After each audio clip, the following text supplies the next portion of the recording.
E a gente volta a falar agora do caso do menininho de 2 anos que agora está internado no HGE após sofrer graves queimaduras pelo corpo na casa em que mora com a mãe e o padrasto. No clima bom, né? A gente trouxe esse caso ontem. A Rede de Atenção às Vítimas de Violência de Alagoas segue acompanhando esse caso, que é grave, muito delicado. E a gente vai trazer a atualização agora com a Beatriz Lacerda, que ontem, né, a gente trouxe inclusive aqui toda a cobertura, a matéria completa que a Bia fez com a mãe, inclusive, ouvindo a mãe, quando ela estava prestando depoimento na delegacia. Boa noite, Bia. Muito boa noite para você, Edson. Boa noite para quem está em casa. É estarrecedor, né? Tudo que a gente tem ouvido desde ontem a respeito do caso e saber que o menino, quando saiu da delegacia, foi direto para o hospital, nos preocupa ainda mais. O caso já era preocupante e eu vi como é que ele estava sofrendo ali na delegacia. Até comentei com você, não foi no final do programa, o tempo todo ele fazia uma cara de que ia chorar. Ele devia estar sentindo muita dor ainda. E por isso, quando ele foi trazido para fazer o exame sexológico de conjunção carnal aqui no Hospital da Mulher, onde funciona, né, o serviço apropriado para esse tipo de exame, quando chegou aqui nem foi possível realizar o exame. Ele teve que ser socorrido para a emergência, para a central de queimados do HGE, onde está internado. O estado de saúde dele é considerado estável, mas de acordo com uma nota divulgada pelo hospital, a criança de 2 anos e 7 meses teve 11% do corpo queimado. Foram queimaduras por escaldadura, ou seja, por água quente, de acordo com o padrasto e também a mãe. Informaram que foi assim que ele ficou daquela forma, né, todo queimado. Queimaduras na região do pescoço, das costas, nas nádegas e também nas pernas. Agora a gente vai falar como é que ele chegou aqui ontem à noite, quando saiu da delegacia. E por que a equipe percebeu que não havia condição sequer, Edson, de fazer o exame de conjunção carnal. Quem está aqui ao meu lado é Andréa Teodósio, que é a coordenadora da RAVES, a Rede de Assistência às Vítimas de Violência Sexual. Como é que ele chegou ontem, Andréa? Você pode relembrar para a gente? Boa noite a todos. Então, nós recebemos a criança, ainda muito impactada, introspectiva, tá? Apresentando sinais já de infecção na área da queimadura, nas áreas das queimaduras e apresentando frio, tremores, sentindo muita dor. Durante a avaliação do médico perito plantonista, foi detectado que ele não tinha a mínima condição para que fosse realizado o exame, onde foi discutido com toda a equipe multiprofissional e ele foi encaminhado para o Centro de Tratamento de Queimados do HGE. Então, esse exame, o exame, né, sexológico, como todo mundo conhece o termo, né, ele tem que ser feito por um perito. Onde esse exame deve ser feito, uma vez que a criança está internada e ainda não há previsão de alta? Exatamente. O exame de conjunção carnal, ele só pode ser realizado por um médico perito habilitado. Aqui em Maceió, nós só temos médicos peritos aqui no Hospital da Mulher e no IML. Estamos em acordo com a direção do HGE para que o HGE possa amanhã receber a nossa perita para a realização desse exame, visto que, além das queimaduras na região glútea da criança, existem alguns sinais de laceração, de arranhões na região anal, que não corresponde à queimadura. Pois é, agora eu queria lhe perguntar, e é uma pergunta realmente de quem está em casa nessa hora pensando. Olha, a olho nu a gente percebia que não se tratavam só de queimaduras, né? Os ferimentos, ele também tinha hematomas e não houve explicação para aqueles hematomas. E naturalmente o caso ele traz muita revolta, né? Havia condições naquele momento de já se afirmar que ele sofreu abusos, apenas pela observação clínica desses sintomas que você mesma relatou, que são atípicos para uma criança daquela idade e na região em que se encontravam. E eu te pergunto isso porque ontem mesmo o padrasto da criança, ele se apresentou na delegacia e disse que tinha sido realmente um acidente doméstico.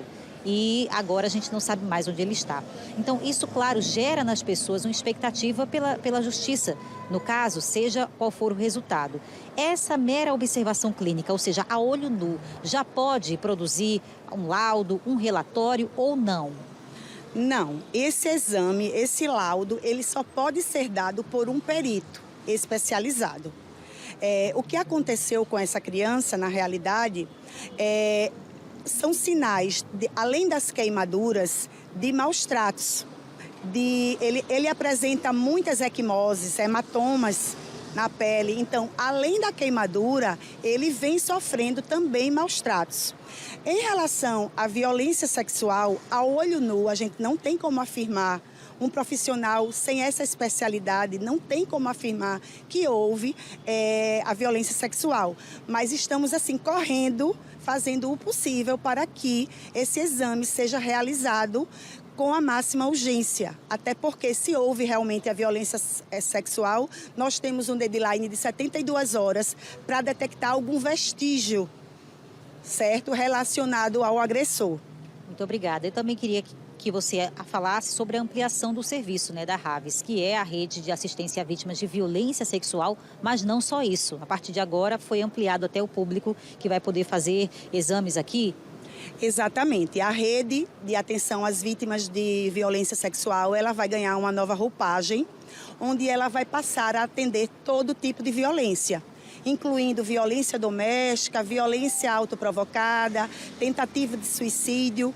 O nosso objetivo é descentralizar o serviço, colocando profissionais capacitados para acolher da melhor forma possível essa vítima e encaminhá-las para acesso à rede de proteção adequadamente. Isso significa que quando alguma mulher for agredida, ela pode procurar então aqui o serviço da Raves, ou quando tiver uma situação de automutilação, por exemplo, tem pessoas que às vezes apresentam aí um quadro depressivo, né, se automutilam em casa e muitas vezes a família não sabe nem para onde levar, né, qual é o local mais adequado para receber esse paciente. Significa que é portas abertas para esse público que já passou por essas situações?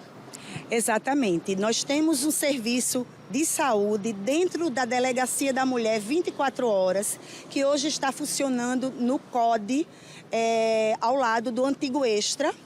Nós temos uma equipe lá de psicólogo e assistente social pronta para acolher essa vítima e fazer uma escuta especializada da melhor forma possível para que essa vítima saia de lá fortalecida para ter acesso aos serviços de toda a rede de proteção que ela tem direito. Em relação à violência autoprovocada, tentativa de suicídio, quando já acontece a tentativa de suicídio, que a paciente está precisando de cuidados específicos de saúde, ela deve procurar de imediato o HGE pelo risco iminente de morte. Posteriormente, o HGE vai entrar em contato conosco para que a gente possa estar acompanhando essa vítima por 6 meses ou até quando essa vítima precisar de atendimento médico. Continua o atendimento aqui na sede do Hospital da Mulher e também na Delegacia da Mulher no CODE. Exatamente, tanto na Delegacia da Mulher 24 horas, como na Delegacia da Mulher, que funciona no Conjunto Salvador Lira, no Tabuleiro, conhecida como DDM-1. Tá? Só para a gente encerrar, em caso de violência sexual, né, de suspeita entre menores, por exemplo, que é o caso que a gente começou a tratar nesse vivo, né, o caso de uma criança com suspeita desse tipo de abuso. Aí sim deve ser trazido o paciente para o Hospital da Mulher, o exame é feito aqui.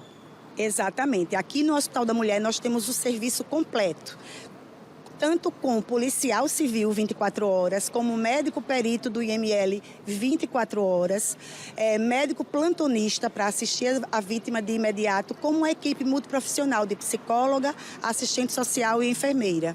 Andréa Teodósio, muito obrigada. Ela é a coordenadora, portanto, desse serviço, que é um serviço importantíssimo, essencial, de muita credibilidade. Então, somente profissionais daqui, da rede, né, no caso, peritos, podem atestar se a violência sexual aconteceu ou não, dentro desse contexto que nós estamos falando. O exame pode ser feito no IML, é verdade, mas também aqui na Raves.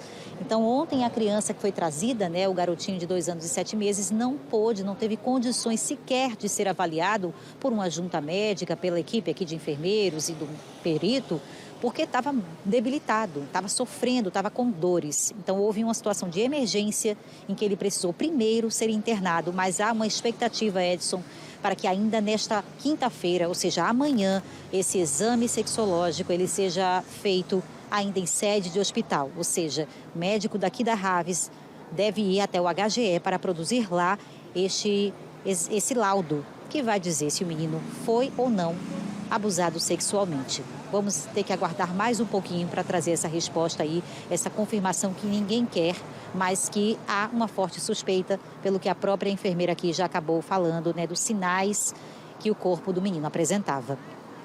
Eu volto com você. Pois é, Bia, muito triste, né? E você tinha relatado para a gente ontem, porque você viu a criança pessoalmente, né? Que a gente borrou a imagem até mesmo para preservar, né? A imagem era muito forte, de fato, mas que tinha, né, muitos ferimentos exatamente no bumbumzinho da criança, né? E aí, essa é a questão. Será que, além das queimaduras, essa criança também foi vítima de abuso sexual? Uma criança de 2 anos e 7 meses. É muito doloroso a gente falar nisso, mas é claro, precisa ter o exame. E ontem não foi possível, né, fazer o exame. Eu queria que você, por gentileza, perguntasse à coordenadora se, assim, em casos, né, de crianças assim, que não recebem o atendimento, e como ela chegou aí ontem, né, se não tivesse esse atendimento, essa criança poderia evoluir para um quadro, inclusive mesmo de óbito, por falta de atendimento, porque a situação aconteceu segunda-feira e ela não foi levada para nenhum atendimento médico na segunda. Só foi na terça, ontem, porque houve uma denúncia na polícia. Em casos como esse de queimaduras, vamos nos ater a queimaduras, né? Isso pode levar, inclusive, à morte, caso não tenha atendimento? Perfeito, Edson. Já vou repassar essa pergunta que é realmente muito crucial agora para a gente entender a que ponto esse caso poderia chegar, né, de maus tratos. O Edson está perguntando se a criança não tivesse sido trazida para cá ontem, né, na condição em que ela estava. O quadro poderia evoluir se ele não tivesse tido esse atendimento médico, levando inclusive a criança a óbito? Com certeza, as feridas decorrentes da queimadura, ela tem um grave, como é que eu posso falar? Um fator importante para a infecção. E como foram várias partes do corpo, então, assim, o risco para uma sepse é muito grande. Ele poderia, sim, daqui a 3, 4 dias, apresentar uma infecção generalizada, inclusive ir a óbito. Obrigada, Andréa, por essa confirmação. E bem importante esse ponto que você tocou, né, Edson? Porque a gente não pode deixar de dizer aqui que a criança só foi socorrida por causa de uma denúncia anônima. É o apelo que toda a sociedade faz, né? Nós também da imprensa sempre fazemos. Se você conhece algum caso de violência, seja contra a pessoa idosa, contra mulheres, contra crianças e adolescentes, é importante denunciar. Existem vários canais para isso, não só a Polícia Militar, como também o Disque 100, Conselho Tutelar. E foi graças a uma denúncia anônima que a Polícia Militar foi até a casa dessa criança e conseguiu salvar esse menino. Deu importância à denúncia, checou em loco e descobriu um grave caso de maus tratos, a gente já pode dizer, porque a Raves já conclui, olhando a criança, que ele sim estava sendo maltratado, estando em casa naquelas condições, né? Sofrendo aí as dores de queimaduras de 2º grau em 11% da extensão do seu corpo, um menino de 2 anos e 7 meses que mal consegue falar. Então agora a gente espera que ele consiga se recuperar, sair dessa situação do hospital. O estado dele é estável, mas como você ouviu agora a profissional de saúde dizer, se ele não tivesse sido socorrido, poderia ser muito pior e aí o quadro poderia naturalmente se agravar. Eu volto com você, Edson.